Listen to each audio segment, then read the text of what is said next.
अस्सलाम वालेकुम मोहतरम नाजरीन।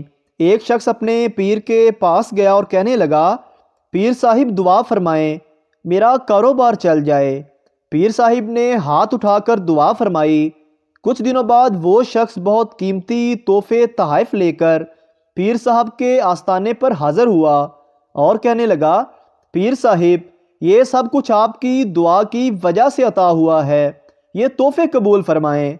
और साथ ही कहा कि और दुआ फरमा दीजिए ताकि मेरे कारोबार में अल्लाह और बरकत डाले। पीर साहिब ने फिर दुआ की। कुछ दिनों बाद वो शख्स एक महंगी तरीन कार लेकर पीर साहब के पास हाज़िर हुआ और कहने लगा, पीर साहिब, ये सब कुछ आपकी दुआ की वजह से हुआ है, ये नजराना कबूल कीजिए। और साथ ये भी कहा कि और दुआ दीजिए ताकि मेरे हर तरफ पैसा ही पैसा हो जाए। पीर साहिब ने हाथ उठाकर दुआ फरमाई और मुरीद चला गया। कुछ दिन बाद वो मुरीद 4 कीमती गाड़ियां लेकर पीर साहब के दरबार पर हाज़िर हुआ और हाथ जोड़कर कहा, पीर साहिब, मैं अब पैसों में खेल रहा हूँ, ये सब कुछ आपकी दुआ का असर है, ये 4 कीमती गाड़ियां तोहफे में रख लीजिए। पीर साहिब उससे बहुत मुतासर हुए। पीर साहब के दिल में भी लड्डू फूटने लगे और मुरीद को कहने लगे, तुम ऐसा कौन सा कारोबार करते हो? उसने बताया कि मैं फलां काम करता हूँ। पीर साहब ने कहा, मुझे भी अपने काम में शराकतदार बना लो। मुरीद ने कहा, जी ज़रूर, आपकी दुआ का इतना असर हुआ है, जब आपके पैसे मेरे कारोबार में शामिल हो जाएंगे तो कितना असर होगा। पीर साहिब ने उसे 8 करोड़ रुपए दिए और कहा कि मुझे भी अपने कारोबार में शराकतदार बना लो। मुरीद वो 8 करोड़ लेकर चला गया और अगले कई रोज़ तक वो मुरीद नज़र ही ना आया और पीर साहब के साथ दगा कर गया। पीर साहिब पहले तो बहुत परेशान हुए, लेकिन फिर कुछ सुख का सांस लिया कि उसकी 4 कीमती गाड़ियां तो मेरे पास हैं। पीर साहब के तोते उड़ गए जब कुछ देर बाद एक टीम आई और पता चला कि ये चारों गाड़ियां तो किराए की हैं। इस तरह पीर साहब हाथ मलते ही रह गए। आदमी ने इश्तिहार देखा, पुराना मोबाइल दो और नया मोबाइल लो।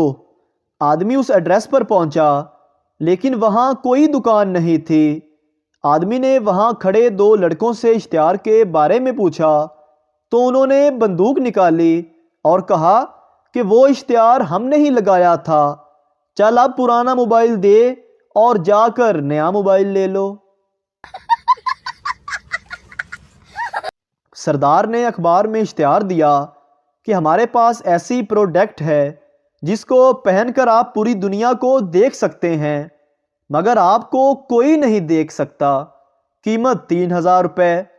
एक लड़की ने 3000 रुपये भेज दिए और 2 दिन बाद TCS वाला एक डब्बा दे गया। लड़की ने खुशी से डब्बा खोला तो अंदर बुर्का था, वो भी टोपी वाला। एक लड़के ने सरदार से समोसा खरीदा।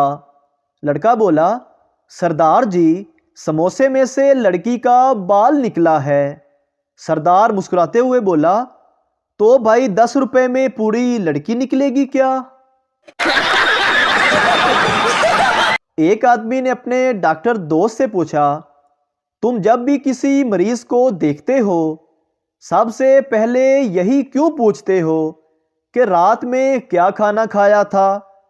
डॉक्टर मुस्कुराते हुए बोला, इससे मरीज की माली हैसियत का पता चल जाता है।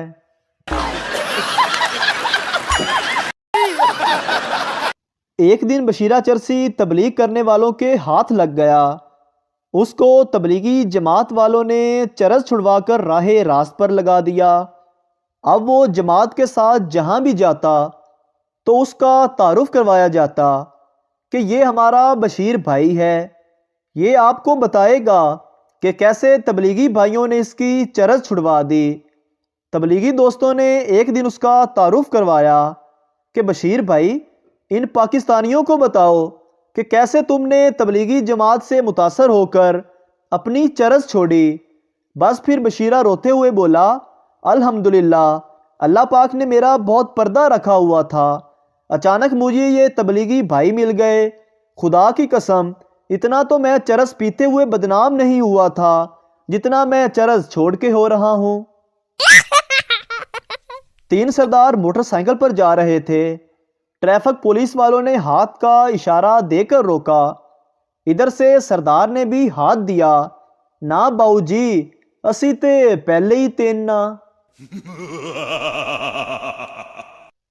کہتے ہیں کہ پنجاب کے وزیر اعلیٰ عثمان بزدار بہت سادہ انسان ہیں۔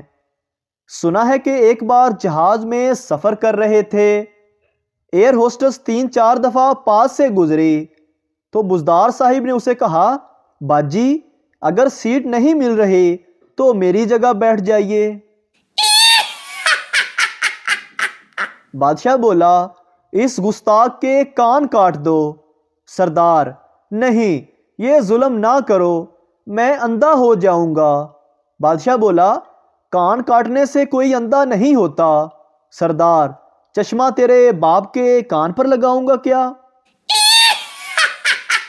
چینی بولا، ہمارے یہاں کتے سکوٹر چلاتے ہیں۔ امریکی بولا، ہمارے یہاں بلی کار چلاتی ہے۔ انگلینڈ والے بولے، ہمارے یہاں بندر جہاز چلاتے ہیں۔ تو پاکستانی بولا، اس میں کون سی بڑی بات ہے، ہمارے یہاں تو گدھے پورا ملک چلاتے ہیں۔ لوگ اکثر پیٹرول پمپ کے باہر اپنی بیویوں کو موٹر سائیکل سے اتار دیتے ہیں۔ میں خود سوچنے لگا کہ آخر کیوں؟ پھر میرا وہاں لگے بورڈ پر نظر پڑی اور بہت ہنسا۔ وہاں لکھا تھا، آگ لگانے والی چیزوں کو پیٹرول پمپ سے دور رکھیں۔ سردار روٹی کے اوپر روٹی رکھ کے کھا رہا تھا۔ بیوی بولی، یہ 2 روٹی ایک ساتھ کیوں کھا رہے ہو؟ سردار بولا، پاگل، میں شوق سے نہیں کھا رہا، طبیعت خراب ہے، ڈاکٹر نے کہا ہے کہ کچھ دن تک ڈبل روٹی کھاؤ۔ ایک سردار نے گلی کے کونے پر کوڑا پھینک دیا۔ تھوڑی دیر بعد گھوم پھر کر گلی میں آیا تو محلے والے آپس میں لڑ رہے تھے کہ کوڑا کس نے پھینکا ہے۔ ایک شخص نے غصے سے کہا، پھینکا ہوگا کسی کتے کے بچے نے۔ سردار سائیڈ پر جا کے بہت ہنسا اور بولا، کوڑا میں نے پھینکا اور نام کتے کے بچے کا لگ گیا۔ بیوی سیڑھیوں سے گر گئی، اس کا اوپر والا ہونٹ پھٹ گیا۔ شوہر ڈاکٹر کے پاس لے گیا۔ ڈاکٹر نے کہا، ہونٹ سینا پڑے گا اور 300 روپے لگیں گے۔ شوہر خوشی دباتے ہوئے بولا، ڈاکٹر صاحب آپ 600 روپے لے لیں اور دونوں سی دیں۔ استاد، پاکستان میں امن کیوں نہیں ہوتا؟ پپو، ہمارا جھنڈا ہی الٹا ہے۔ استاد، کیا مطلب؟ پپو، سفید رنگ امن کا ہوتا ہے اور سبز رنگ قوم کا۔